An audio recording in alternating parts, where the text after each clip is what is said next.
The Utkal संगीत महाविद्यालय निकटस्थ उत्कल मंडप ठारे गीता ज्ञानयज्ञ अनुष्ठित हेबो। एही गीता ज्ञानयज्ञ रे अंतर्जातीय क्रिया योग संस्थार आध्यात्मिक मुख्य गुरुजी परमहंस प्रज्ञानानंदजी महाराज आशीर्वाद वचन प्रदान करिवे। प्रत्यह संध्या 5 घंटा 30 मिनिट रु 6 घंटा 30 मिनिट पर्यंत भजन कार्यक्रम अनुष्ठित हेबो। यापरे गीता सत्संग कार्यक्रम अनुष्ठित हेबो।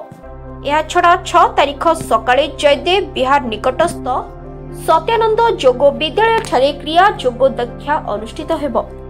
प्रज्ञान मिशन रो सह संपादक स्वामी अनिर्बाणा नंदगिरी जय भारत सम्मेलनी कक्षरे आयोजित सांबादिक सम्मेलनी रे प्रकाश करिसंती। एही सम्मेलनी रे श्री राम नारायण सतपथी, श्री शिवप्रसाद मिश्र, अनिल कुमार दास, प्रभाकर साहू एवं कालीप्रसाद साहू प्रमुख उपस्थित थिले। भुवनेश्वर सहर समस्त श्रद्धालु मानू आम विनम्र निवेदन करुछु जे बहु संख्यार आसिक कार्यक्रम में जोग दिंतु। गीता माता अमृत बाणी को श्रवण करूँ। निज जीवन गढ़ा सहित पारिवारिक जीवन, सामाजिक जीवन एवं प्रज्ञान मिशन आनुकूल्य प्रतिवर्ष भली चलित वर्ष आसंता जनवरी 5 तारिख रु 7 तारिख पर्यंत भुवनेश्वर उत्कल मंडप ठारे गीता ज्ञान यज्ञ अनुष्ठित हो।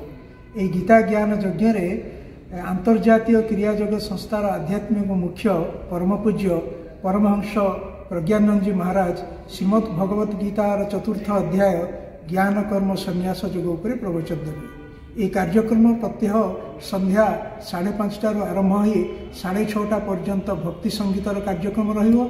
6:30 रु 8टा पर्यंत गीता प्रवचन एवं 8टा रु 8:30 पर्यंत प्रश्नोत्तर कार्यक्रम रहिबो। शिवप्रसाद मिश्र प्रज्ञान मिशन तरफ कहूँ 5, 6 और 7 तारीख रे आमर गीता ज्ञान यज्ञ अनुष्ठित हो।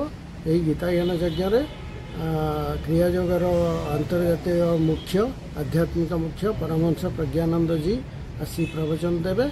यही कार्यक्रम को श्रद्धालु जनसाधारण आसी गीतार ज्ञान शुणी जीवन प्रयोग करिले भल हेबो।